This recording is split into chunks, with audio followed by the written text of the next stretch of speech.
Hello everyone, welcome to SPE 5633, Instruction for Individuals with Mild and Moderate Disabilities. This course focuses on evidence-based instructional practices for teaching individuals with mild and moderate disabilities. You will learn to design appropriate instructional interventions, apply those interventions, and make decisions based on data to inform future instructional practices. I know several of you are taking this course as a part of the BCBA course sequence. Some students within that sequence don't really understand how this course applies to those of you pursuing board certification behavior analysis. After all, I don't focus on autism. I focus on mild and moderate disabilities, such as learning disabilities and emotional behavior disorders. First, let me tell you that it does apply to you. Teaching using evidence-based practices is paramount in all settings, school, clinic, and home. You learn these practices as they apply to academic, social, and behavioral skills. Yes, you'll actually learn best practices for teaching academic content. The students you work with will need to read, write, and do math, even in the clinic. But once you're certified, you may actually end up working in a school district. As a BCBA in a school district, you have to look at those antecedent conditions in the classroom before you can even consider any behavior change interventions. Are effective instructional practices in place? Is the classroom environment set up for success of your client? Are there modifications and accommodations that would assist your client? Also, BCBAs work with more than just students with autism, so going forward, please keep this in mind. Keep an open mind so you can work to apply this content to you. This is a 3-credit-hour course typically taken in the 15-week fall semester. That means there is a lot of content to cover in a third of the time, meaning you can expect to spend 20 to 30 hours per week engaging with the content and completing assignments for this course. You really can do it. I incorporate a variety of learning opportunities, including textbook readings, journal articles, learning modules, and videos. Assignments include lesson plans, a lesson demonstration, a PowerPoint that teaches others about evidence-based instructional practice, and a weekly group wiki that helps you to acknowledge what you've learned, ask questions you still have, and guide you in applying what you've learned.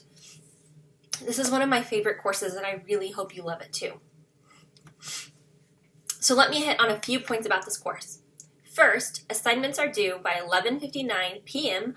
on the due date listed in the syllabus. You get 1 free absence in this course.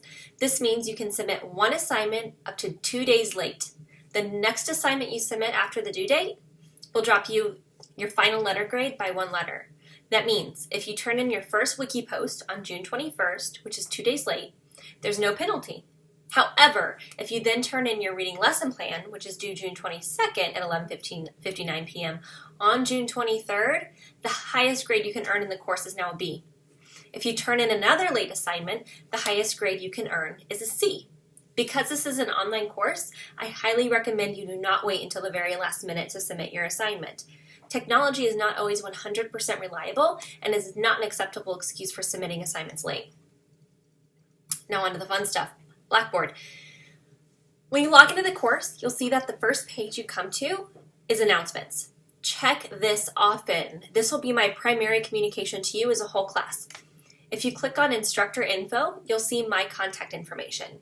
Email me with any questions or concerns you have. I'll be checking my email often. More often than not, it will be daily. Under Course Basics, you see the syllabus, book information, and course schedule. If I make any changes to the syllabus or schedule, I will post an announcement and make those changes here. The Wikis link will take you to the wiki page for your weekly assignment, which I'll talk about later. The discussion board link will only be used the first week of the course, but you'll click on this to see what your peers post and to access a frequently asked question discussion board. The study aids section of Blackboard gives you some websites about APA format, using the library's website to search for articles, time management, and student resources provided by the Tomas Rivera Center.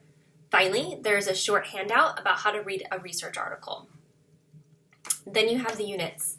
Unit 1 addresses monitoring and teaching for understanding and approaches to learning and teaching. This unit covers approaches to instruction, specifically explicit instruction. Pay extra close attention to the application of explicit instruction in this unit. The Archer and Hughes reading is applicable throughout this course, as all of your lesson plans will be written using explicit instruction. In Unit 2, you'll learn about assessing and teaching reading. Unit 3 covers response to intervention and managing behavior. Typically, I cover this unit before assessing and teaching reading because it covers response to intervention, but I needed to give you all time to process the reading instruction unit before writing your first lesson plan. Unit 4 covers assessing and teaching writing and vocabulary, while Unit 5 covers math instruction. In Unit 6, you'll learn about oral language before wrapping up the course with Unit 7, during which you'll learn about co-teaching and collaboration.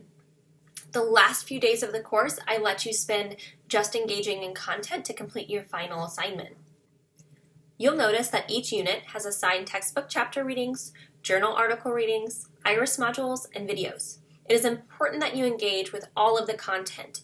If you do not, especially if you are completing the BCBA course sequence, you will not be achieving all of the course objectives. The textbook does not cover everything you need to learn in this course. As an undergraduate student, textbooks were enough. However, you are graduate students. At this level, you're getting deeper into the materials. That means accessing different sources. The journal articles and IRIS modules are there because they provide information related to the BCBA task list and teaching students with and without disabilities. The videos are there for those of you who need more than text to learn. The videos provide demonstrations of some of the content you're learning in this course.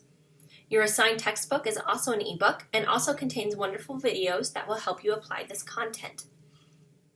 The first assignment you have to complete in this course is a course introduction. If you click on Unit 1 and scroll all the way to the bottom of the page, you'll see a blue link that says Participate Discussion Board Introduction. Click on this link, then click on Create Thread and answer the following questions. What do you hope to learn from this course? After reading the syllabus and viewing the course blackboard, what questions do you still have? What is your major and what do you want to do with your degree when you are finished? What do you like to do in your spare time? This is due by June 15th. Then, by June 19th, respond to the introductions of 2 of your peers in some way. You've been divided into groups for the wiki assignment in this course, so it might be nice to respond to 2 of your group members to start building that community. You can see what your peers posted by clicking on the discussion board link in Blackboard, then on the discussion board introduction forum, and finally on one of your peers' threads. You then have a weekly assignment that you complete in your assigned group. I've created this task to provide you an opportunity to remain social with and learn from your peers. For the online group KWA Wiki assignment, you've been paired with your peers. On Friday of each week, you'll click on the wiki link in the unit and answer the questions in the wiki. These questions are, what do you know that you did not know before? What do you want to know that might not have been included or unclear in the unit contents? And how can you apply what you've learned? As the course progresses, your group will have a running list of what you've learned, what was unclear, and how the content can be applied in multiple situations and settings. By Sunday, you'll need to answer a question posed by one of the peers in your group and expand upon an application idea someone else in your group has provided. As the instructor, I can see what each individual posts, so you do not need to sign your wiki post. Also, I'll be popping in to answer any questions that might have gone unanswered or provide more insight where applicable. A third task you will have is writing lesson plans for core academic subjects. This means you'll be writing a lesson for reading, written expression, and math. I have provided you a template and a rubric. Always check your work against the rubric. At the end of the semester, you'll choose one of these lessons and take a video of yourself teaching it. However, you will only be teaching a portion of your lesson, the context, the modeling, and the guided practice. A rubric is provided, and you are highly encouraged to check the rubric before you begin.